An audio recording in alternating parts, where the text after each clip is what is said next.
अस्सलाम वालेकुम स्टूडेंट्स, उम्मीद है आप सब लोग खैरियत से होंगे। आज की इस वीडियो में मैं class 9 maths chapter number 4 factorisation exercise 4.7 के डिस्कशन या इसके अंदर जो एग्जाम्पल सॉल्व हुई हैं उसको मैं डिस्कस करूंगा। ठीक है, बेसिकली इस एक्सरसाइज में क्या है, हमें किस मेथड से एग्जाम्पल्स को सॉल्व करना है। वो मेथड है सिंथेटिक डिवीजन। सिंथेटिक डिवीजन क्या होता है, इसको अब क्या है पहली एग्जाम्पल में हम देख लेते हैं। ठीक है, तो अब इसके अंदर हमारे पास एग्जाम्पल नंबर 1 क्या है, divide the polynomial p of x equal to 3x x cube minus 3x square plus 5x plus 7 by x minus 1 using synthetic division. ठीक है, तो सबसे पहले तो वही जैसे हमने क्या है रिमाइंडर थ्योरम में किया था वैसे क्या है, हम x माइनस 1 को 0 के बराबर इक्वेट कर लेंगे तो x की वैल्यू क्या आ गई 1। अच्छा, जो x इक्वल टू 1 आई है वो हमारा यहाँ पे क्या है मल्टीप्लायर होता है। ठीक है, मल्टीप्लायर होता है जिससे आपको क्या है सिंथेटिक डिवीजन के नंबर्स को डिवाइड करना होता है। ठीक है, अच्छा अब सिंथेटिक डिवीजन में मेथड किस तरीके से लिखा जाता है। ठीक है, ये जो आप लाइन देख रहे हैं ये हमारे पास क्या है वो नंबर है जिससे हमें क्या है इसको मल्टीप्लाई करना होता है। ठीक है, अच्छा अब यहाँ पे 1, यहाँ पे आप जो देख रहे हैं हमारा गिवन पॉलिनोमियल है। पहला क्या है एक्स क्यूब, इसका कोफिशिएंट क्या है 1 है, और दूसरा क्या है माइनस 3x स्क्वायर, इसका कोफिशिएंट क्या है -3, और 5x का क्या है 5, और कांस्टेंट क्या है 7 एज इट इज। ठीक है, तो यहाँ पे हमारे पास सबसे पहले हमेशा याद रखिएगा यहाँ पे हमारे पास क्या है एक्स क्यूब का कोफिशिएंट आएगा, यहाँ पे हमारे पास एक्स स्क्वायर का कोफिशिएंट आएगा, यहाँ पे जो यहाँ पर एक्स का कोफिशिएंट आएगा, यहाँ पे हमारे पास जो है जो कांस्टेंट है वो एज इट इज आ जाएगा। और इससे पहले हम क्या एक लाइन ड्रॉ कर देंगे क्योंकि इसके आगे एंड में क्या है रिमाइंडर आता है। ठीक है, अच्छा अब इसको हम परफॉर्म किस तरीके से करते हैं, परफॉर्म करने का तरीका क्या होता है, जो अब आप यहाँ पे देख रहे हैं जो एक्स क्यूब का कोफिशिएंट है 1, उस कोई भी कोफिशिएंट हो 1 तो यहाँ पे है जैसे, तो उसको हम क्या है एज इट इज नीचे यहाँ पे लिख देंगे। ठीक है, अच्छा फिर इस वाले 1 को क्या है मैं इससे मल्टीप्लाई करूँगा, तो यहाँ पे 1 1 ज़ा 1, यहाँ पे अब ये वाला जो मैं इसका मल्टीप्लायर का जो आंसर आएगा वो जो है अब यहाँ पे आके लिखा जाएगा। ठीक है, तो कितना हो जाएगा 1 1 ज़ा 1 1 यहाँ पे आ गया। फिर इन दोनों के दरमियान जो है यहाँ पे जो ऑपरेशन परफॉर्म हो रही है यानी जैसे एडिशन या सब्ट्रैक्शन वो होगा। ठीक है, तो अब मैं यहाँ पे क्या करूँगा -3 + 1 तो कितना हो जाएगा -2। ठीक है, अच्छा अब फिर ये जो -2 है ये क्या है इस -1 से मल्टीप्लाई होगा, तो ये कितना हो जाएगा -1 सॉरी -2 मल्टीप्लाई बाय 1 कितना हो जाएगा -2। ठीक है, वो 5 के नीचे लिख दिया जाएगा -2, तो कितना हो गया 5 -2 तो कितना हो गया 3। ठीक है, अच्छा अब ये 3 क्या है इधर जाके जो है ये भी 1 से मल्टीप्लाई होगा। ठीक है, तो ये कितना हो जाएगा 3 × 1 3, और ये क्या 7 के नीचे आके लिख दिया जाएगा। ठीक है, तो अब यहाँ पे मेरे पास क्या रह गया 7, और ये 3 आ गया 7 के नीचे, तो मैं दोनों को ऐड करूँगा 7 + 3 10, तो यहाँ पे मेरे पास क्या है 10 जो है यहाँ पे रिमाइंडर आ गया। ये जो है सिंथेटिक डिवीजन परफॉर्म करने का मेथड होता है आपके पास। ठीक है, अच्छा अब इसके अंदर इन्होंने वही स्टेप्स लिखे हुए हैं कि इन रो 1 right the coefficient and constant of the polynomial, यानी जैसे मैंने आपको बताया एक्स क्यूब का, एक्स स्क्वायर का, एक्स का कांस्टेंट का जो होता है कोफिशिएंट वो लिख देते हैं इन डिसेंडिंग ऑर्डर, यानी बड़े से छोटा, यानी एक्स क्यूब आएगा फिर एक्स स्क्वायर आएगा, फिर यानी यहाँ पे मैं आपको दिखा भी देता हूँ ऊपर, जैसे यहाँ पे पहले एक्स क्यूब का आया, फिर एक्स स्क्वायर का आया, फिर एक्स का आया, फिर कांस्टेंट आया, यानी डिसेंडिंग ऑर्डर बड़े से छोटा। ठीक है, अच्छा अब इसमें इसमें क्या है वो ये स्टेप नंबर 2 क्या है, write the first coefficient in the third row below its position in the row, यानी जैसे इसके नीचे जो है एज इट इज जहाँ से मैंने वो जो पहला कोफिशिएंट है उसको मैंने क्या एज इट इज नीचे लिख दिया था रो 3 में। ठीक है, फिर इसमें वही है कि उसको मल्टीप्लाई करें तो आपके पास क्या है इसका फाइनल आंसर आ जाएगा, मैं आपको बता चुका हूँ, यहाँ आप स्टेप्स पढ़ लीजिएगा। ठीक है, फिर हमारे पास इसका रिमाइंडर क्या आ गया r = 10 आ गया। ठीक है, अच्छा अब हम सिंथेटिक डिवीजन को यूज़ कैसे करते हैं, यूज ऑफ सिंथेटिक डिवीजन हम इसके अंदर क्वेश्चन और रिमाइंडर फाइंड करने के लिए क्या है हम इसके अंदर क्या सिंथेटिक डिवीजन यूज़ करते हैं। ठीक है, इसके अंदर क्या है इसकी एग्जांपल है क्या है, find the question and remainder when p of x equals to x⁴ minus 12x cube plus 12 यहाँ पे क्या plus 50x² minus 84x plus 49। अच्छा यहाँ पे क्या x के ऊपर क्यूब नहीं, यहाँ पे जो है x के ऊपर क्यूब आप लोग लिख लीजिएगा। ठीक है, तो यहाँ पे जो है हमारे पास क्या एक्सप्रेशन है, अब हमें क्या इसका क्वेश्चन निकालना है और इसका रिमाइंडर निकालना है।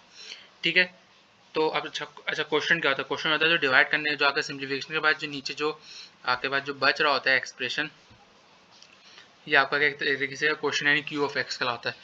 ठीक है, अच्छा अब एक और सवाल भी आएगा स्टूडेंट के दिमाग में, सर हम लोग सिंथेटिक डिवीजन करते क्यों हैं। सिंथेटिक डिवीजन इसलिए करते क्योंकि देखें आपको तो पता है क्वाड्रेट क्या स्क्वायर तक का जो फॉर्मूला होता है वो हमारे पास क्या क्वाड्रेटिक इक्वेशन से सॉल्व हो जाता है, या इसको क्या हम फैक्टर्स के फॉर्मूले से कर लेते हैं। क्यूबिक इक्वेशन में क्या है उसके लिए भी फॉर्मूला होता है, लेकिन क्या है वो जो है बहुत कॉम्प्लिकेटेड होता है, वो सिर्फ क्या साइंटिफिक कैलकुलेटर क्वेश्चन बढ़ जाए यानी एक्स की पावर 4-5 हो जाए तो वो तो मुश्किल है। यानी अगर हम क्या है पावर को कम करने के लिए जो है हम सिंथेटिक डिवीजन का मेथड से करते हैं, ताकि हमारे पास जो पावर्स हैं जैसे 4 है तो वो 3 हो जाए, 3 है तो 2 हो जाए। ठीक है, अभी कैसी एग्जांपल देखते हैं। इसमें वो हम सिंथेटिक डिवीजन लिखेंगे। अच्छा, इसको हम डिवाइड कैसे करेंगे?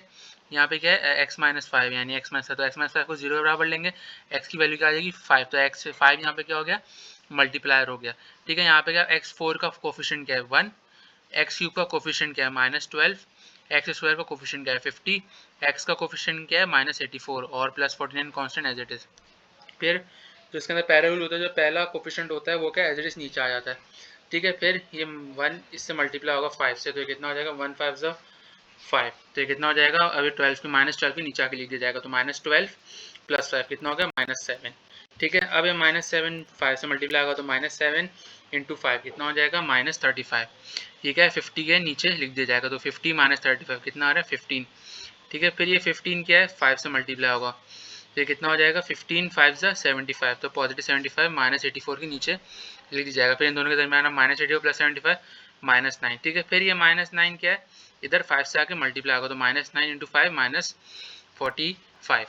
ठीक है, तो अब यहाँ पे मैं 49 के नीचे सिंप्लीफाई करूँगा तो रिमाइंडर मेरे पास क्या आ जाएगा 4 आ जाएगा। ठीक है, अच्छा अब ये क्वेश्चन कैसा है। अच्छा, अब आप देख रहे हैं इधर क्या है, अब जो नीचे बच रहा है मेरे पास, ये मेरे पास क्या है पूरा x³ है।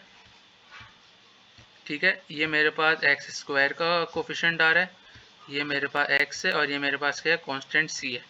ठीक है, तो यहाँ पे हमारे पास क्या फाइनल आंसर है, क्वेश्चन क्या आ जाएगा q of x equals to x³ - 7x² + 15x -9। देख रहे हैं हम यहाँ पे क्या पावर रिड्यूस हो गई है, पहले क्वेश्चन में 4 थी, यहाँ पे क्या है 3 आ गई, यहाँ पे हमारे पास क्या है रिमाइंडर क्या है 4 आ गया। ठीक है, तो अच्छा अब ये क्या है इससे कम्प्लीटली डिवाइड नहीं हो रहा, रिमाइंडर 0 नहीं आ रहा, तो इसका मतलब क्या है x - 5 is not a factor of a given polynomial.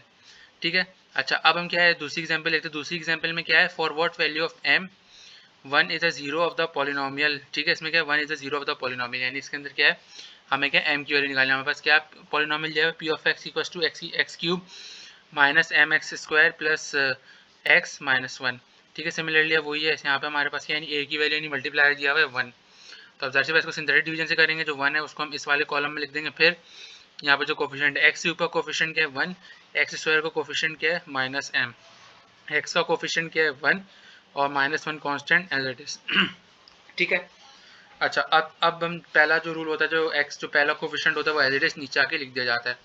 ठीक है, फिर -1 से मल्टीप्लाई होगा तो 1 आ जाएगा। ठीक है, अच्छा अब ये दोनों ऐड नहीं हो सकते क्योंकि ये नंबर है और ये क्या मेरे पास वेरिएबल है, तो मैं इसको ऐसे ही कर दूंगा 1 - m यानी क्या इसको नीचे आके लिख दिया जाऊंगा।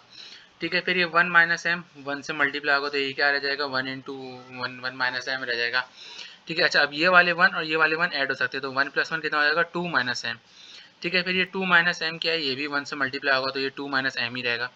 ठीक है, ये मैं -1 के नीचे लिख दूंगा तो कितना हो जाएगा 2 - 1, तो मेरे पास क्या आ गया 1 - m is equals to remainder, यानी मेरे पास क्या रिमाइंडर बच गया। अच्छा अब मुझे m की वैल्यू कैसे निकालनी है।